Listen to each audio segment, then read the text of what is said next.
Assalamualaikum warahmatullahi wabarakatuh. Alhamdulillahirabbil alamin. Allahumma sholli ala sayyidina Muhammadin wa ala alihi wa ashabihi ajmain. Sobat sewot yang dirahmati Allah dan disayangi Rasulullah Shallallahu alaihi wasallam.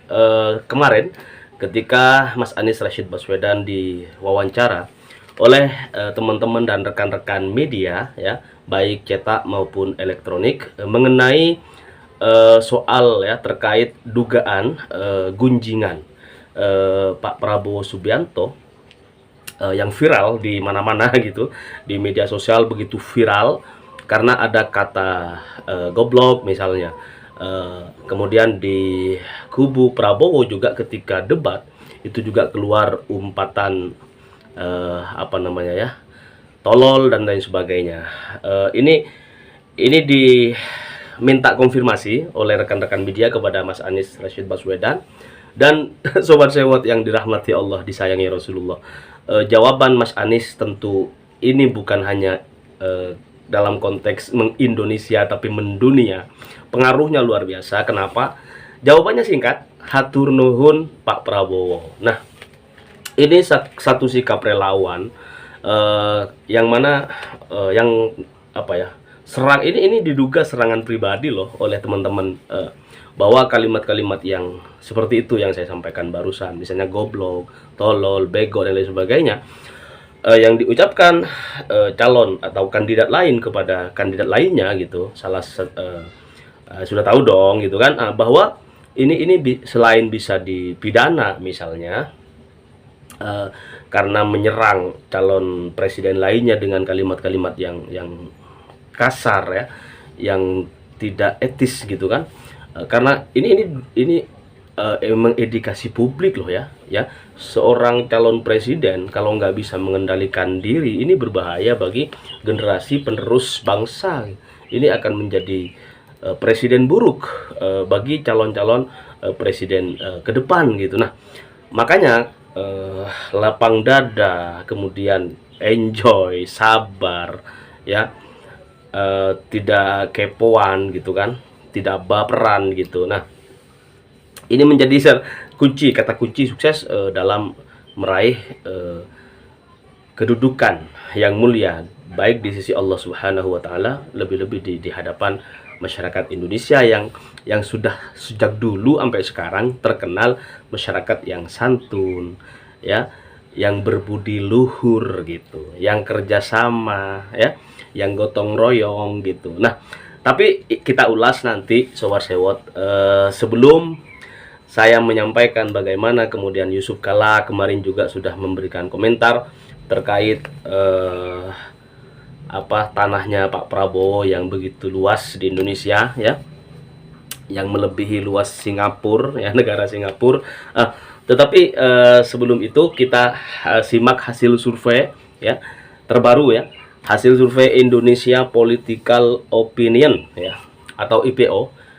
Hal ini menunjukkan elektabilitas pasangan calon nomor urut 2 Prabowo Subianto dan Gibran Rakabuming Raka ini masih unggul ya di Pilpres 2024. Namun IPO mendapatkan posisi Prabowo Gibran ini disusul oleh paslon nomor urut 1 Mas Anies Rashid Baswedan dan Gus Muhaimin Iskandar secara signifikan dan sangat cepat. Nah, ini sangat luar biasa sobat sewot. Nah, Direktur Eksekutif Indonesia Political Opinion Mas Deddy Kurniasyah ya, mengatakan bahwa hingga pertengahan bulan Januari ini elektabilitas Prabowo dan Gibran mencapai 42,3%. Deddy juga menyebut bahwa capaian elektabilitas tersebut ini dipengaruhi oleh meningkatnya elektabilitas Gibran ya secara pribadi yang menyumbang 0,8%,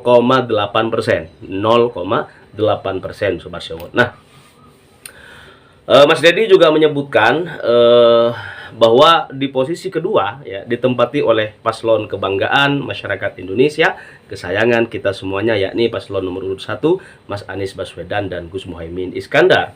Nah, jarak elektabilitas pasangan Amin ya dengan Prabowo Gibran ini terpaut 7,9%. 7,9%. Ini semoga dalam waktu setengah bulan ke depan bisa dipangkas ya, atau bisa disalib lah. Jadi menjadi 8,1% untuk pasangan Anies Baswedan. Nah, keterpautan antara Prabowo Gibran dengan Mas Anies Rashid Baswedan dan Gus Muhaimin Iskandar. Artinya nyalip 11%. Itu kan lumayan gitu. Nah, capaian elektabilitas Amin ya selisih 7,9% dari paslon Amin ya. Nah, dari paslon ini Prabowo Gibran ya. Jadi 7,9%. Yakni kurang lebih Sobat Sewot 34,5%.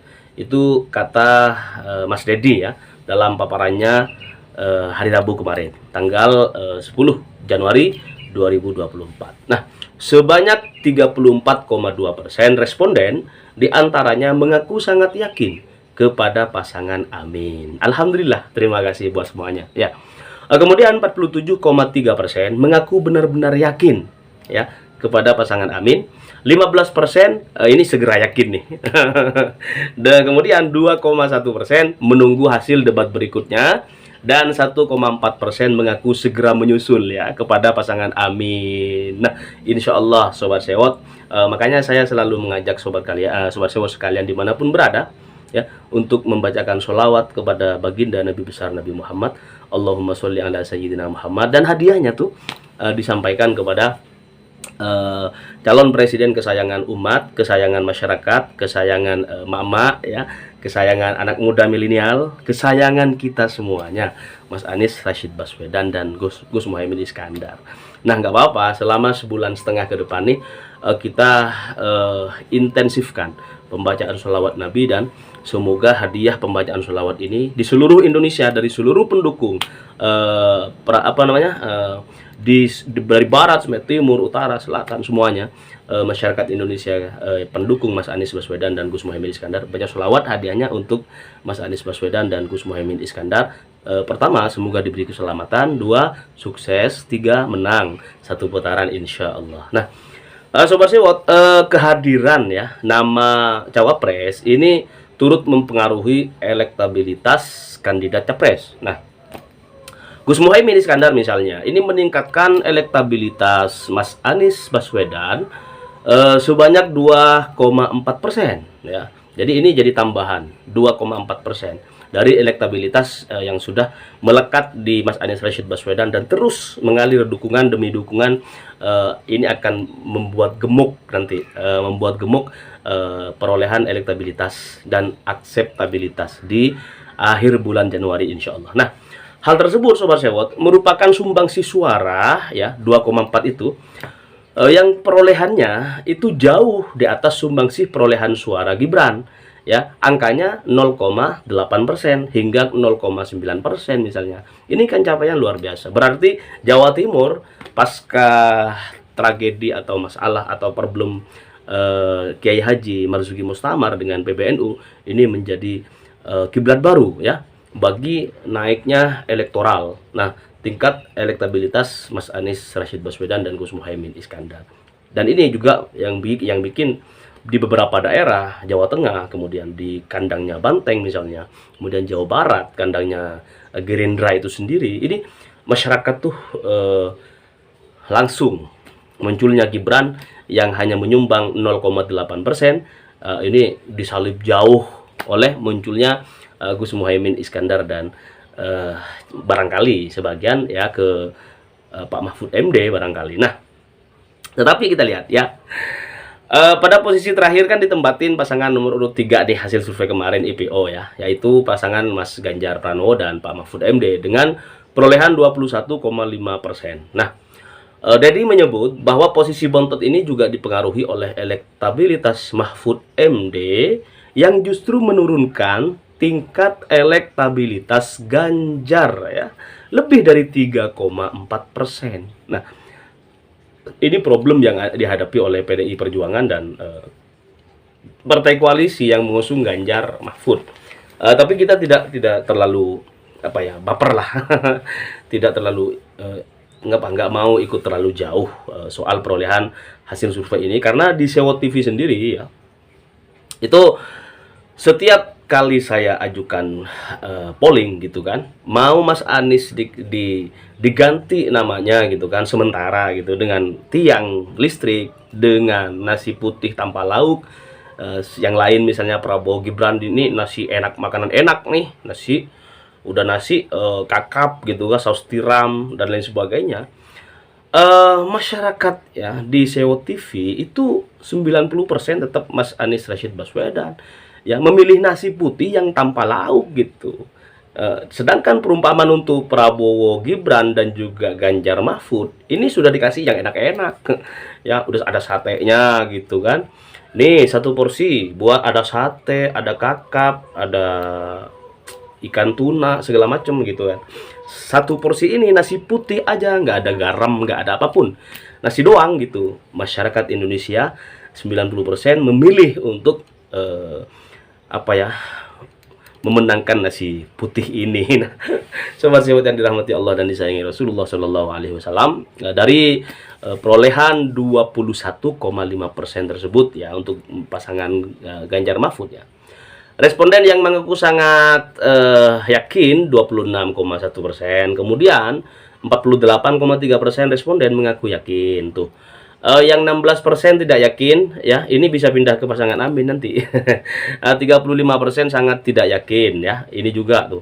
Jadi 5,8% mengaku tidak tahu, dan insya Allah ini juga yang 5,8% akan menjadi swing voters yang pada akhirnya setelah menimbang antara tiga calon ya, tiga calon presiden ini dan tiga calon wakil presiden ini, insya Allah bijahi sayyidina Muhammadin sallallahu alaihi wasallam gitu. Nah, semuanya akan amin pada waktunya sobat sewot. Nah, perlu kami informasikan ya, Sewot TV informasikan bahwa survei IPO Indonesian Political Opinion ini dilakukan sejak tanggal 1 ya Januari hingga tanggal 7 Januari 2024 ya, dengan jumlah responden 1.200 orang dengan kriteria telah memiliki hak pilih ya. Jadi udah usianya di atas 17 tahun gitu loh. Metode survei sama dengan yang lainnya, menggunakan multi-stage random sampling dan pembagian kuesioner secara langsung. Nah, ada yang sebagian secara acak segala macam ya. Kemudian margin of error sekitar 2,5% pada tingkat kepercayaan 95%.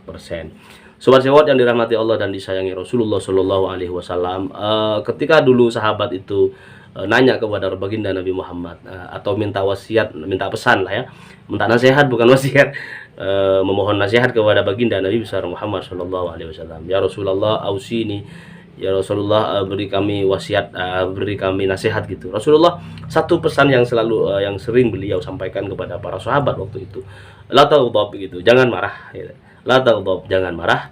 La taghdab, jangan marah. Nah, kalau suka marah-marah ini berarti kalau apa-apa yang dilarang Rasulullah itu tandanya membahayakan, selain kepada personal diri sendiri, pribadi segala macam. Ini juga bisa berbahaya bagi organisasi, lebih-lebih sebesar Indonesia ya, tanah air tercinta kita. Jadi kalau seorang calon presiden itu udah marah-marah di mana-mana, marah misalnya, ini saya pikir masyarakat akan lebih cerdas untuk meninggalkan beliau dengan rasa hormat ya, tanpa mengurangi rasa hormat ya. Gak usah pakai tangis-tangisan nangisin orang kaya. Terima kasih sobat sewot yang dirahmati Allah dan disayangi Rasulullah Shallallahu Alaihi Wasallam. Salam perubahan. Assalamualaikum warahmatullahi wabarakatuh.